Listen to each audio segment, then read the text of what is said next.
School के staff और members और जो टीचर्स हैं उन लोगों का क्या कहना है और बच्चों की जो एक्टिविटी होती है जो गवर्नमेंट द्वारा चलाई जा रही है उसके बारे में हम जानकारी लेते हैं मैडम से। जी मैडम अपना नाम बताइए। मेरा नाम कंचन, मैं जी कॉमर्स खजूरी खास में मैं 2-3 साल से ही काम कर रही हूँ ट्रांसफ़र कराने में। और यहाँ पे बहुत ही जैसे बैठाने की बच्चों की जगह कमी है क्योंकि रूम्स हमारे यहाँ कम है। उसके बावजूद हमारे यहाँ ऑलमोस्ट 3000 बच्चे हैं और हम सभी बच्चों को अकोमोडेट करते हैं और हमारे बच्चे अलग अलग एक्टिविटीज़ में पार्टिसिपेट करते हैं और प्राइजेस भी लाते हैं। तो इतनी कम स्थिति में जहाँ बच्चों को बैठा नहीं पा रहे, हमारे बच्चे और टीचर लगातार काम करते हैं, हमारे हाउसेस भी चलते हैं, प्राइजेस भी आते हैं, NSS की एक्टिविटीज़ चलती हैं, वह प्रोजेक्ट वाइज है, जितनी भी डिपार्टमेंट की एक्टिविटीज़ हैं वो सारी चल रही हैं। आज आपको एक प्राइज भी मिला हुआ है, इसके बारे में बताइए। ये मुझे 100% रिजल्ट देने का मिला है क्योंकि मैं कॉमर्स की टीचर की अकाउंटेंसी में मेरा रिजल्ट 100% था। हालांकि मुझे 22 साल हो गए पढ़ाते हुए, लेकिन इस तरह के स्कूलों में पहली बार है रिजल्ट रहा। इतनी कम स्थिति में जहाँ बच्चों को बुला नहीं पा रहे और भी में बच्चों को बुला रहे थे और वहाँ पे 100% रिजल्ट लेकर आई हूँ। तो ये मेरे लिए भी एक गर्व की बात है कि मैं ऐसी स्थिति में भी काम कर पाई हूँ और मैं अच्छा रिजल्ट। अच्छा मैडम, जैसे आप कॉमर्स की टीचर हैं और अधिकतर बच्चे जो मैथ के होते हैं वो बहुत अपने आप कमजोर कहते हैं कि हम मैथ में वीक हैं, तो ऐसे बच्चों के लिए आपके जो 22 साल का जो एक्सपीरियंस है, ऐसा क्या आप टिप्स देना चाहते हो उन बच्चों को जो मैथ में अपने को बहुत कमजोर पाते हैं कि किस तरह से वो अपने मैथ में अपने आप को मजबूत बनाएं और अपना एक्सपीरियंस बताएंगे? सर मैथ में सिर्फ और सिर्फ प्रैक्टिस की है। अब तो देखिए बहुत सारे मेथड्स आ गए हमारे यहाँ, जैसे खाना खाने से हमारे टीचर चाहते हैं सेमिनार चल रहे हैं तो टीचर्स को नए नए तरीके भी बताए और सारी चीज़ें बच्चों का शेयर करते हैं और बच्चा अब बहुत इंटरेस्ट ले रहा है। आपने पीछे देखो हमारा हमने एग्जिबिट भी किया हुआ है, बच्चों ने अपने हाथ से वो चीज़ें बनाई हैं और बच्चे बहुत एंजॉय कर रहे हैं। तो जब बच्चे एंजॉय करते हैं किसी चीज़ को तो उसमें सीखने की लगन और ललक दोनों चीज़ें बढ़ जाती हैं। यानी आपका कहना है कि जो मैथ है उसको खेल के माध्यम से सीखा जा सकता है। एग्जैक्टली, अब खेल के जॉयफुल लर्निंग अब हो रही है मैथ्स में और बच्चा हमारा बहुत अच्छा हो गया है। हमारे यहाँ कॉमर्स में नॉर्मली एक ही सेक्शन बनता है, 60-70 बच्चा ही होता था, एक बार यहाँ पर 85 बच्चे और इसमें मेजॉरिटी जो है मैथ्स वाला बच्चा है, यानी मैथ्स से बच्चों का ध्यान बढ़ रहा है और बच्चे बहुत इंटरेस्ट ले रहे हैं और आगे करना भी चाहते हैं। तो मेरा नाम आपके जो फंक्शन है इसके बारे में बताइए और जो बच्चों की जो एक्टिविटी है जो हमारे बच्चों का बताइए कि जो बच्चे आपकी डेट में जो है किस तरह से जो है डिफरेंट फील्ड में है और बहुत ही अच्छी एक्टिविटी हमने आपके यहाँ पे देखा जो बच्चों ने स्टार लगा रखा है तो बहुत अच्छा लगा है, उसके बारे में। हमारे बच्चे बहुत एनर्जेटिक है और कुछ लो परफॉर्मिंग भी है, हाई परफॉर्मिंग भी है, जैसे हर स्कूल में होते हैं। लेकिन हमारे स्कूल का एक मेन मोटिव होता है कि हर बच्चे को प्लेटफॉर्म पर लेकर आना।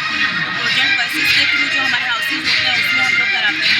तो डे बाई डे हर बच्चा हमारा परफॉर्म करता है, कुछ ना कुछ रोल नंबर वाइज उसको लेते हैं। और ये जो हमारी एक्टिविटीज़ हो गई DMC के थ्रू हो गई हैप्पीनेस में, जो हैप्पीनेस के अंदर हर बच्चा पार्टिसिपेट करता है, उसके ग्रुप बना दिए जाते हैं। तो ग्रुप क्लासरूम में होते हैं या फिर बाहर बैठकर बच्चे उसको ग्रुप में परफॉर्म करते हैं एक्टिविटी जो कि चार्ट साथ में देखते हैं। तो स्कूल में ही बच्चों ने बनाए हैं। और एकेडमिक के लिए मैं कहना चाहूँगी कि एकेडमिक के लिए हमारे टीचर्स बहुत मेहनत करते हैं और अलग अलग स्ट्रेटेजीज हमारी होती हैं उसको हम फॉलो करते हैं। हमारी एक TDC मैम है जो कि एकेडमिक सारा देखते हैं, उसमें डे टू डे हमारी मीटिंग्स भी होती रहती है, आर्ट मीटिंग जिसे हम कहते हैं। और एकेडमिक यूनिट हमारी बनी हुई है जो हमारी जो भी परफॉर्मेंस होती है बच्चों की, लो परफॉर्मेंस है, हाई परफॉर्मेंस, उनको आइडेंटिफाई करते हैं और उनको बच्चों के साथ अप्लाई करते हैं। बच्चों का जो टैलेंट है कि हर बच्चे को किसी का पढ़ाई में टैलेंट है, किसी का स्पोर्ट्स में है, किसी में जो हैंडीक्राफ्ट में होता है, तो उन बच्चों के लिए आपके स्कूल जो है क्या क्या ऐसे प्रयास किया जा रहा है कि जिससे जो बच्चे क्षेत्र में आगे जा रहे हैं? सर हर बच्चे को पहले तो सॉर्ट आउट कर लिया जाता है कि इस बच्चे का किस में इंटरेस्ट है, फिर वो टीचर उसको असाइन किए गए हैं जो उनके इंचार्जेस बना दिए गए हैं, तो वो उनको आइडेंटिफाई करके उसमें आगे काम करते हैं और उसको आगे लेवल तक जो हमारी डिपार्टमेंट की एक्टिविटीज़ होती है उसमें पार्टिसिपेट कराते हैं। आप मैडम कौन सा डिपार्टमेंट देखते हैं, एकेडमिक है या किस तरह में क्या पढ़ाते हैं बच्चों को? सर दोनों तरह की चीज़ें देखनी पड़ती है क्योंकि एकेडमिक के साथ साथ बच्चों का हम लोग अदर परफॉर्मेंस भी देखते हैं, जैसे कल्चरल एक्टिविटीज़ हैं। अभी हम तैयारी करा रहे थे एनुअल डे की, तो एनुअल डे के अंदर भी हर एंगल से देखना पड़ता है कि बच्चे का एकेडमिक भी ना बिगड़े और हमारा कल्चरल प्रोग्राम भी चलते रहे। तो हर पर्सपेक्ट से हमें देखना ही पड़ता है sir, being a teacher allrounder. As a teacher के बाद आप जब मल्टीपर्पज वर्कआउट आप करते हैं स्कूल में बच्चों की प्रोग्रेस के लिए। जी सर। तो शर्मा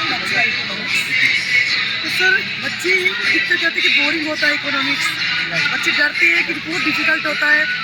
मैंने देखिए पहले मैं साइंस की थी 22 साल से, और जब मैं इकोनॉमिक्स में आई तो मैंने ये सोच लिया था कि बच्चों को कोई भी डिफिकल्ट चीज़ है उसको ना ज़्यादा पढ़ाने की तरीका आसान बना लिया जाए, तो बच्चों के अंदर वो इंटरेस्ट जगाने के तो मैं जैसे जो है ना अधिकतर क्या ना बच्चों को ना एक अधिकतर जो सब्जेक्ट होते हैं, चाहे कोई भी सब्जेक्ट, एक बच्चे के अंदर डर रहता है, अधिकतर वो डर की वजह से बच्चे उस सब्जेक्ट में भागते हैं। वही मैं बोल रही हूँ कि लेकिन मैंने वो ऐसे जो टीचर्स के जो अनुभव होते हैं, 20-22 साल का एक्सपीरियंस आपने बताया, उन ऐसे कौन कौन छोटे टिप्स हैं जिसके माध्यम से बच्चे जो है उसको ऐसे बोरिंग ना समझ के इंटरेस्टिंग वे में उसको जो सर वैसे तो अच्छा होता है कि हम क्लास में अपने बच्चों से ही करवाते हैं, अपने मुंह से तो देखिए तारीफ करनी अच्छी लगती है, लेकिन परफॉर्मेंस ही बताएंगे वो क्या है, लेकिन हाँ। फिर भी आपके माध्यम से एक तो सर 100% रिजल्ट भी देखिए शो करता है, दूसरा ये कि मैं क्लास में ही बच्चों को मेरा मेथड देखिए एक तो मैं प्रेजेंटेशन मेथड से सिखाती हूँ कि बच्चे के अंदर वो कॉन्फिडेंस आ जाता है कि क्योंकि 12th के बाद जब बच्चा आगे जाता है तो सर मेन होता है कॉन्फिडेंस। वो कॉन्फिडेंस अगर हमने बच्चे को बना दिया तो वो हर फील्ड में आगे बढ़ सकता है। जैसे कई बच्चे मेरे स्पोर्ट्स में बच्चा सुबह 4 बजे उठ जाता है, स्पोर्ट्स से जाता है, मतलब वहाँ पर अपना दे के पूरा अच्छे से, उसके बाद फिर क्लास के अंदर आता है और उस टाइम पर बच्चा के अंदर इतनी एनर्जी होती है कि वो बच्चा मेरा होल सब्जेक्ट पढ़ भी लेता है। तो प्रेजेंटेशन मेथड में क्या होता है कि बच्चे के अंदर वो एजुकेशन खत्म हो जाती है। तो ये मैं और बच्चों को क्लास में ही याद करा। एक जो है एकेडमिक और स्पोर्ट्स दोनों में ही बच्चों का जो है इंटरेस्ट जब पैदा होता है तो बच्चे दोनों में से कोई फील्ड चूज करते हैं। तो सर उनके मार्क्स भी देखे होते हैं तो बच्चे के अंदर मतलब ऊर्जा होनी बहुत जरूरी है पढ़ाई के साथ साथ। तो बच्चों को मोटिवेशन जैसे ही स्पोर्ट्स में जाता है बच्चा या यही है प्रोजेक्ट वाइज है और डिफरेंट यहाँ पर आजकल गवर्नमेंट की तरफ से एक्टिविटी हो रही है तो उसमें बच्चा पार्टिसिपेट करता है। और सर घर में जैसे आपको पता है कि आजकल भी पेरेंट्स लोग कमा रहे हैं वर्किंग है तो उन्हें घर में नहीं माहौल मिलता पढ़ने का, तो इसलिए हमारा जो फर्स्ट प्रायोरिटी रहती है क्लास के बच्चों को लर्न कराती हूँ, मतलब समझा के, और बच्चा उसके साथ साथ तो घर में बस उसे एक बार देखने की जरूरत पड़ती है कि बस तो एग्जाम दे दो बड़े अच्छे मार्क्स से पास होता है और बच्चे के चेहरे देख कर बड़ी खुशी है।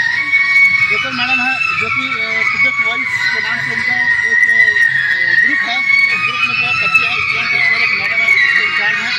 मैडम सबसे पहले जो है एडिटिव के माध्यम से जो है हम आज इसके बारे में आपको बात करेंगे किस तरह की कराते हैं बच्चों को और उस बच्चे का क्या उसका प्रभाव होता है। Thank you so much for giving this opportunity to say something about the Project Voices. Firstly, the channel I just want to thank, and I want to say something that Project Voices is the actually this project always provides the students to speak publicly. Some students are there in the school who are not capable to speak a single word before the children, before the teachers, before the parents even. So Project Voice always provide this platform to speak all over in any atmosphere, in any difficulties of the life. Now I represent some students from Project Voices of our school, Kajari Khas, and this is Kashish and Yevin. Thank you so much for giving me this opportunity to speak on Project Voices. Project Voices is why necessary. It is necessary for creating a safe place for children to remove their agitation, remove their inhibitions. Project Voices is a place where children speak how to they can talk in public places and in official things. This is of Hindi. नमस्कार, मैं ये आपका बहुत बहुत धन्यवाद कि आपने मुझे इसके बारे में बोलने का अवसर प्रदान करा। प्रोजेक्ट वर्सेस क्या है? प्रोजेक्ट वर्सेस एक ऐसा स्थान है जहाँ पर जो बच्चे बोल नहीं पाते हैं उनको बोलने का मौका मिलता है, अपने भावों को प्रकट कर पाते हैं, बिना किसी घबराहट के जो है अपने भावों को सामने रख पाते हैं। यह project versus. Thank you so much for giving me this opportunity. First of all thank you so much for this channel.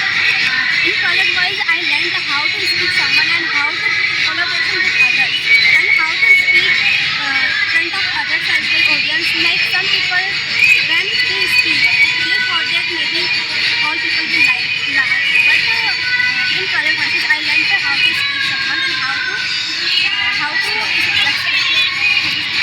जैसे कि दर्शकों आप लोगों ने देखा कि यह किस तरह से ये बच्चे जो है एक छोटे बच्चे हैं, लेकिन फिर भी उनका जो है बोलने में उनका जरा सी भी जैसा नहीं है।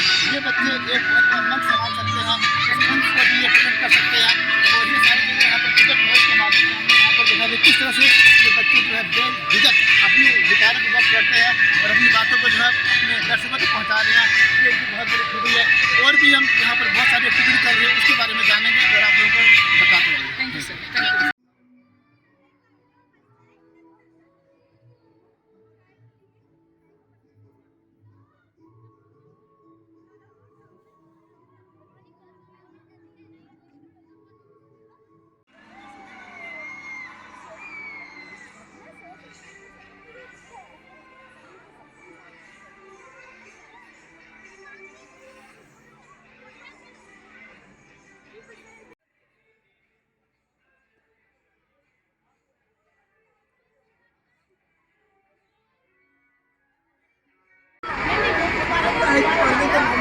इस तरह से एक एसएमसी ईएमसी काउंटर है और स्कूल की तरफ से ये कुछ यहाँ पर ड्रेसेस तैयार की गई है, उसके बारे में हम जान लेते हैं। मैडम, इसके बारे में ये किस तरह के प्रोजेक्ट है और किस तरह से आप बच्चों को इस पर गाइड करते हैं? सर, मैं ईएमसी कोऑर्डिनेटर सुषमा रानी, इस विद्यालय में मैं ही ईएमसी की इंचार्ज हूँ। तो ये जैसे आप देख रहे हैं, ये ड्रेसेस बच्चों ने बनाई है। ये प्रोग्राम ईएमसी के अंडर बिजनेस ब्लास्टर नाम से चलाया गया है। ये दिल्ली गवर्नमेंट ने जी बिजनेस ब्लास्टर दिल्ली गवर्नमेंट ने चलाया है। ये 11th-12th के बच्चों के लिए है। इस प्रोग्राम के अंतर्गत बच्चे अपना टैलेंट दिखाते हैं। देखो, हर बच्चा पढ़ने में इतना अच्छा नहीं होता है, तो बच्चे के अंदर जो भी टैलेंट है, जो वो काम उसको लगता है कि हाँ मैं ये कर सकता हूँ। जैसे ये बच्चे खड़े हैं, इन बच्चों को ये ड्रेसेस बनाना बहुत अच्छा लगता है। ये टैलेंट है इनका, ये सीख रहे हैं। और सर, इन्होंने इतनी अच्छी अच्छी ड्रेसेस बनाई हैं, इनकी काफ़ी सारी सेल आउट हो चुकी हैं और ऑर्डर मिले हैं इनको काफ़ी सारे। तो इससे भविष्य में भी ये आगे बढ़ेंगे, इसी को लेकर के आगे बढ़ सकते हैं, अच्छा बिजनेस कर सकते हैं। बेटा, इस तरह से आप लोगों ने ड्रेसेस किया, इसमें क्या मेहनत लगी आपको, कैसे आप लोगों ने किया? गुड मॉर्निंग सर, मेरा नाम अजमी है और मैं क्रेजी थ्रेड टीम की लीडर हूँ। हम पहले बाज़ार से फैब्रिक लाते हैं, देन हम उसको कटिंग वगैरह करके फिर हम उसे मशीन से सीखते हैं। हमारे पास सिलाई मशीन है। ये आपने किससे सीखा? ये मैंने अपनी मम्मी से सीखा जी। मम्मी सिलाई करती थी तो मैंने उनको देख देख के ये सीखा है और मुझे इसमें इंटरेस्ट आया और मुझे फैशन काफ़ी पसंद है और मैं अपनी फैशनेबल ड्रेसेस खुद बनाती हूँ। यानी कि आप फैशन की फील्ड में जाना चाहते हो? Yes sir, fashion designing course करके as a career fashion designer बनूँ। मेरा भी ये कि मुझे भी फैशन डिज़ाइनिंग के करियर में ही जाना है और ये भी मैंने अपनी मम्मी से ही सीखा था। मुझे भी बहुत इंटरेस्ट आता है इसमें। अभी आपको स्कूल में ये मौका मिला इस तरह की चीज़ें प्रेजेंट करने का, तो कैसा लग रहा है आपको? सर, मुझे बहुत अच्छा लग रहा है। इसमें हमारी जो क्रिएटिविटी है वो निकल कर आ रही है और सबके सामने प्रेजेंट हो रही है। बहुत अच्छा लग रहा है। ये सब टीम मेंबर्स हैं सर, ये वाली टीम है। अब ये देखिए सर, इन्होंने बनाया है, ये भी ईएमसी के अंडर ही बनाया है इन्होंने ये सारा। बताओ बच्चों। ये इयरिंग्स का हमारा कलेक्शन हैगा। अलग अलग टाइप्स के इयरिंग्स बेचते हैं हम और इसमें हमें कंगन वगैरह का भी करा सेटअप थोड़ा अलग अलग टाइप्स के तरीके से लोग आकर्षक हो कि कैसे बनाए गए हैं, फिर उसके बारे में लोगों को जानने का उत्सुकता हो। तो इस तरीके ये बेड्स वगैरह बनाए हैं सर। ये सारा ईएमसी में बिजनेस ब्लास्टर के अंडर ही हो रहा है सारा प्रोग्राम ना। ये अलग अलग तरह की चीज़ें सब बच्चों ने बनाई हैं। ये टीम हमारी सेलेक्ट भी हुई है। ये वाइब्रेंट वाइब मिला ये है और ये देखिए सर, इसी में है ये भी बनाए, ये शो पीसेस हैं और ये भी है।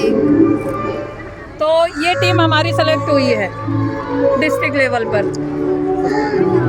बच्चों, आप लोगों ने ये जो बनाया है, ये कैसे बनाया है? ये सर हमने पुट्टी से बनाया है, क्ले से बनाया है और बोर्ड पे हमने अपने आप इसमें डिज़ाइन डाली है, अपने आप उसे डेकोरेट किया है। अब आप लोगों का जो है कुछ प्रोजेक्ट सेलेक्ट भी हो गए हैं, वो तो आपको कैसा लग रहा है? आपको अच्छा लग रहा है और हम और मेहनत करेंगे ताकि और नेक्स्ट लेवल पर जा सकें और काफ़ी अच्छे से मेहनत करेंगे। Thank you. अच्छा मैडम, आपको भी जो एक प्राइज़ मिला हुआ है आज, इसके बारे में बताइए। सर, ये देखिए सर, मैं सुषमा रानी, एक लेक्चरर इकोनॉमिक्स। तो मेरी क्लास का रिज़ल्ट 100% रहा है। जिसके लिए मुझे ये सर्टिफिकेट और ट्रॉफी मिली है। Thank you ma'am. आप इसी तरह से जो है बच्चों का जो है हौसला अफजाई करते रहिए, उनको जो बहुत अच्छे तरीके से आप पढ़ाते रहिए और उससे भी बच्चे आगे बढ़ेंगे। Thank you sir, thank you.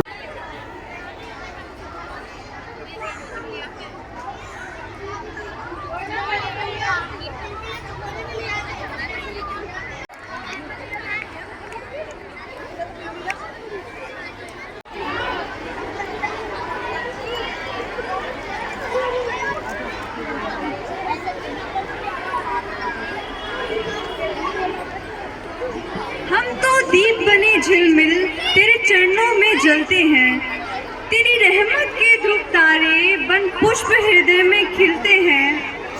सुख की खुशबू सृष्टि में है, क्या अंधकार हम भूल। जैसे जमीन पर चमकते हैं जुगनू, जैसे जमीन पर चमकते हैं जुगनू, आसमान में चमकते हैं तारे, कुछ ऐसे ही छटा बिक रहे हैं हमारे अतिथि घर पर दिया। जोरदार तालियां बजती रहनी चाहिए बच्चों। अपना इतना अमूल्य कीमती समय निकाल कर सर हमारे सम्मुख आए हैं और पुष्प गुच्छ के द्वारा सर का स्वागत विद्यालय परिवार की मुखिया प्रिंसिपल मैडम के द्वारा शॉल प्रदत्त करके सर का स्वागत। बहुत बहुत स्वागतम सर का, बहुत बहुत स्वागत इस विद्यालय परिवार में। तालियां बजती रहनी चाहिए। इतने विशिष्ट अतिथि हमारे विद्यालय परिवार में आए हैं। बहुत बहुत स्वागत सर, बहुत बहुत स्वागत। और vice principal madam SKV Khajuri खास vice principal madam Kamlesh madam का भी बहुत बहुत स्वागत। बेटे तालियां लगातार बजती रहे। इतने कीमती समय के साथ हमारे अतिथिगण विद्यालय परिवार में उपस्थित हुए हैं। बहुत बहुत स्वागत मैडम का।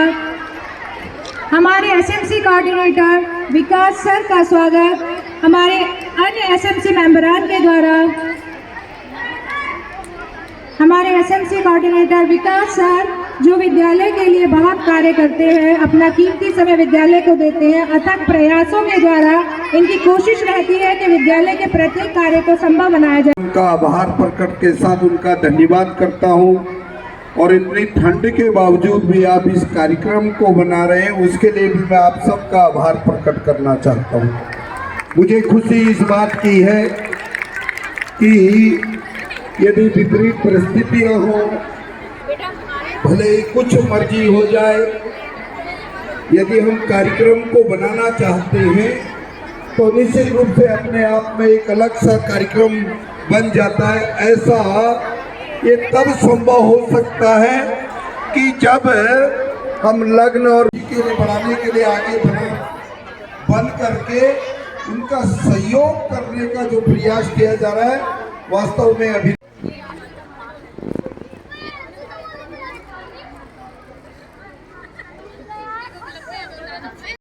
इसके बारे में जो है बच्चों ने बहुत सारी एक्टिविटी करी है, क्या कहना है? निश्चित रूप से इसमें टीचरों का योगदान है और यदि स्कूल स्टाफ ठीक हो तो निश्चित रूप से बच्चों को अच्छी एजुकेशन मिलती है, ऐसी शिक्षा मिलती है, ऐसी प्रेरणा से बच्चे इस प्रकार के कार्यक्रमों का आयोजन करते हैं। ये खाली इन एक्टिविटीज नहीं, बच्चों की शिक्षा दीक्षा पढ़ाई, स्कूल का रिजल्ट कैसे किस प्रकार से ठीक हो, तो वो स्कूल के आधार पे ही तय होता है। अब जब इतनी सर्दी के बावजूद भी बच्चों ने ऐसे कार्यक्रमों का आयोजन किया हो और अधिकतर बच्चे इसको पार्टिसिपेट कर रहे हो, तो निश्चित रूप से वो कहीं न कहीं स्टाफ का भी योगदान सर उन माता पिता के लिए क्या कहना चाहेंगे जो अपने बच्चों को की शिक्षा को लेकर के गंभीर नहीं होते?